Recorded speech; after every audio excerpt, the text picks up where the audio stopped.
I'm told that we're going to be getting an avalanche of CIRT cases. And I see that the CIRT cases aren't listed on this agenda. They were in POB agenda. They're listed on the POB agenda, but they're not on this agenda. I went over them anyway. Okay.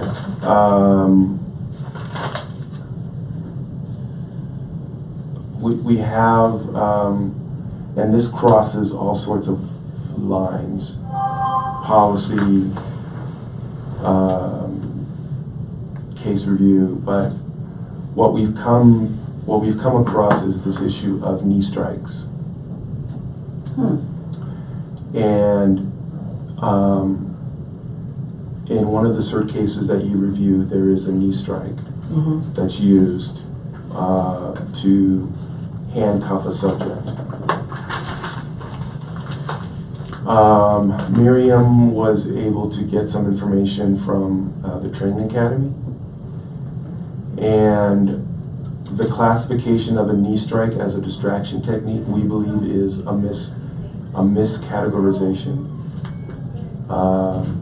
Distraction techniques are described as open-handed strikes, and kicks are described as a maneuver that's supposed to be used to help you gain space from someone while you're in a standing position. We've been told conflicting information at PPRB whether or not knee strikes are taught while on the ground handcuffing, knee strikes to, Because that was the case, that it was a knee. to the thigh. Right. Nothing that says knee strikes to the torso, except for an all-encompassing handcuffing policy which states that any amount of reasonable force necessary in order to gain control so that you can handcuff.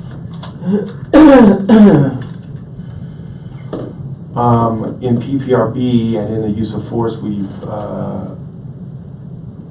tried to get them to define the distraction techniques and to define the knee strike and to make sure that there's a distinction.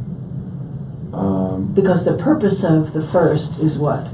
To get control over the person? Of the knee strike? Of the hand, the open hand. Oh, the open hand? Distraction, there you The go. open hand, yes. So that if somebody's struggling and you have one hand but you don't have the other, you strike a shoulder to distract them to maybe you can get control. We don't believe that anywhere at any point in time is a knee strike to the torso a proper distraction technique. So in that case, I think that it should be the position of the board that an internal affairs investigation be opened on that case. And that's the C011-16. Yes. Okay, that's the guy who broke his shoulder, broke his collarbone. Right. Okay. And tell me, I understand what you're saying about getting control and distraction. Tell me what you call the other. The knee strike is what?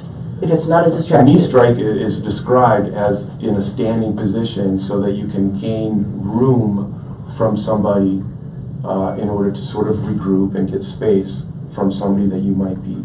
And there's nothing in the SOP that talks about using a knee strike to get control over a person, knee strikes to the body. Not that we've found, no. And it's a question that even in that case, the CIRT investigator is asking. Right.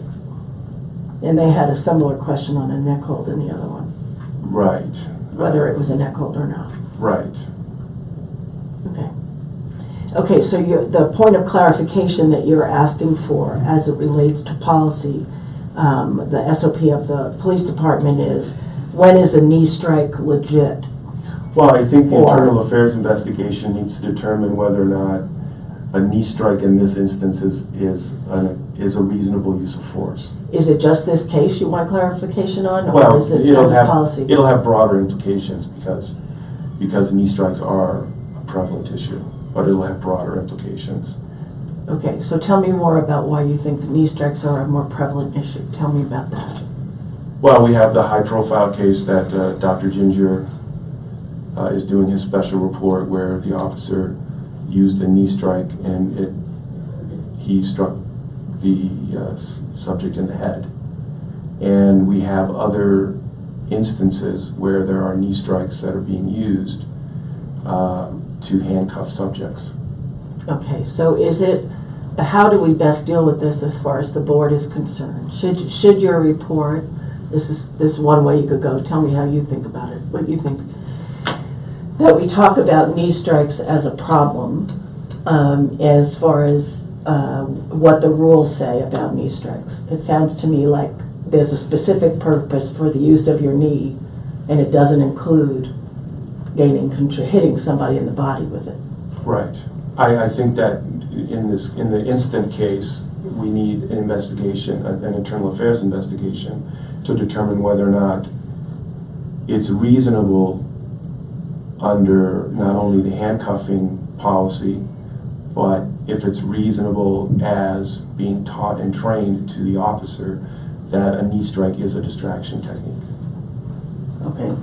So do we bring It's not classified in any way then? It's not really truly got a category anywhere. Well, it gets blurred because of the all-encompassing handcuffing policy, which says distraction? any force reasonable in order to gain control.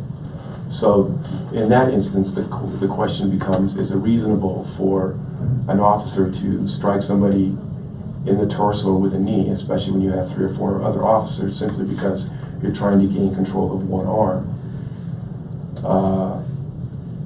You know, in that set of circumstances, that's why there needs to be an investigation in this particular case.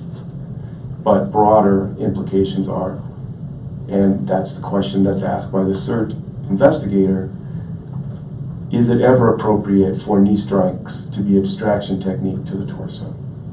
And what the officer got reprimanded for was cursing, if I remember. Not a knee strike, it was cursing. That is true. That is yes. That's because because they didn't determine that, or they haven't determined that an internal investigation should go on. And why do you think that the CIRT investigators didn't recommend that it go a different way? I don't know. Is it just pass the ball? I mean, is that what you suspect? I suspect that part of it is there's questions about what's been trained and what hasn't been trained. The information that we get when we discuss this is officers with more experience say knee strikes were trained as a distraction technique, but only to the thigh. So Not to the torso. not to the torso. Okay, so have we checked those policies and do we know that to be We true? haven't found anything that says that. We haven't and we've acquired at the academy, and we haven't gotten anything in writing that says that knee strikes are a distraction technique. Okay, so it sounds to me like that's something we should Well, that's what make a recommendation. that's what the internal affairs investigation would be for. Okay. Not only the appropriateness of So the once use of force in this case, but the broader implications. Okay, so let's say we got an internal affairs review, and one side of that possibility is they find that the knee strike is inappropriate based on policy. The other choice is that they find that it is appropriate. Then we deal with if it's appropriate, where does it fit within the constitutional policing? Right. Then it'll come down to a question of reasonableness in the context. Okay. And is there a way to know, to gather more evidence other than what DOJ is doing in terms of other uses of this technique? Is there a way to know that? Is that one of the data hiccups we're never going to get from the police department? I suppose we could see if we could try and pull up wherever a knee strike is used or described as a part of the use of force. Because on that form that we looked at for the CIRT exam, it says what they used, doesn't it? So there is, the data exists. Yes. Okay, all right. How do you want to proceed? Well, I just want I want an internal affairs investigation for 11. I think that on the question of the neck hold, in that case, I'm not sure that really was a neck hold. My question with that case is that there was a very inadequate preliminary investigation which led to the use of force in that case. This is the apartment where the guy Correct. climbed through the window? Right. And I think if they would have taken a moment to ask just a couple of more questions, then they would have determined that that guy had the right to be in that apartment. Even though he climbed through the back and the... Mm-hmm. Yeah, it sounded to me like the family was in It was- cahoots with trying to get him in trouble. It was. That's That's what I exactly thought. that's exactly That's what it I was. thought, yeah. That's exactly what it was. And so, if the officers involved would have, at a minimum, once the guy exits the apartment, Who are you? What are you doing here? ask him a few questions instead of immediately placing hands on him, there may not have been a need for use of force. Okay. So it's not a neck hold situation, No, I don't it's just think it was. bad judgment. It's just right. So do you want to send that to? That would be the memo that I would to go with that case. A memo to whom? To the chief? To the chief, yeah. Okay. And then the other one was the guy with the taser Right. in the bathroom. Right, and that's fine.